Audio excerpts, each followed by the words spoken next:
నిన్న జరిగినటువంటి cabinet కలహాల meeting లోపల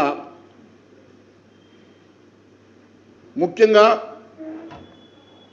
ఒక పెద్ద మంత్రికి ముఖ్యమంత్రికి మధ్యలో వాగ్వాదం జరిగినట్లు, ఇంకొక మంత్రికి ఇంకొక సీనియర్ మంత్రికి మధ్య వాగ్వాదం జరిగినట్టుగా మరి కథనాలు చూస్తున్నాం.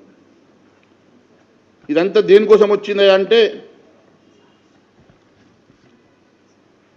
ఇరిగేషన్ ప్రాజెక్టులో రివైజ్ ఎస్టిమేషన్ అంశంలో కానివ్వండి, ఫండ్స్ అలొకేషన్ విషయంలో కానివ్వండి, చాలా అంశాల విషయం లోపల వారి మధ్యలో మరి కలహాలు వచ్చినట్టుగా చాలా స్పష్టమవుతున్నది.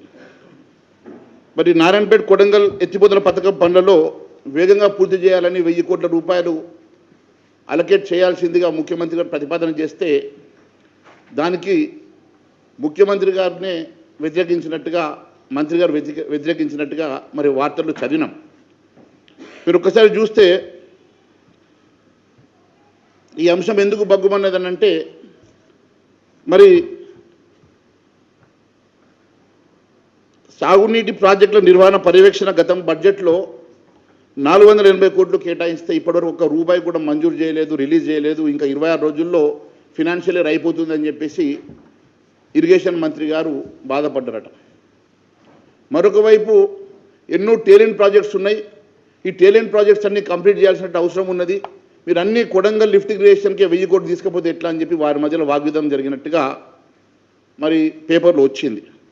కానీ ఇవన్నిటికన్నా ముఖ్యంగా ఎవరికి తెలియని ఇంకొక అంశం జరిగింది ఇక్కడ. అదేందనంటే క్యాబినెట్లో జరిగినటువంటి వీరి మధ్యలో పోరుకు గల కారణం ఏంటంటే పొంగులేటి శ్రీనివాసరెడ్డికి సంబంధించినటువంటి కంపెనీ, పొంగులేటి శ్రీనివాసరెడ్డికి సంబంధించినటువంటి రాఘవ కన్స్ట్రక్షన్ కంపెనీకి గత క్యాబినెట్ మీటింగ్లో ఉదండపూర్ రిజర్వాయర్ 430 కోట్ల నుంచి దాన్ని 1150 కోట్లకి రివైజ్డ్ ఎస్టిమేషన్ వేయించుకున్నాడు.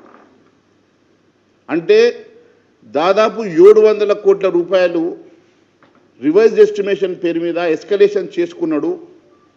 మరి ఒక మంత్రికి మీరు 700 కోట్ల రూపాయలు రివైజ్డ్ ఎస్టిమేషన్ ఇచ్చిండ్రు, మరి మాకు సంబంధించినటువంటి ఎంతోమంది కాంట్రాక్టర్లు ఉన్నారు కదా, మరి వాళ్ళకెందుకు ఇవ్వరని చెప్పేసి ఆ మంత్రుల మధ్యలో పంచాయతీ మొదలైంది.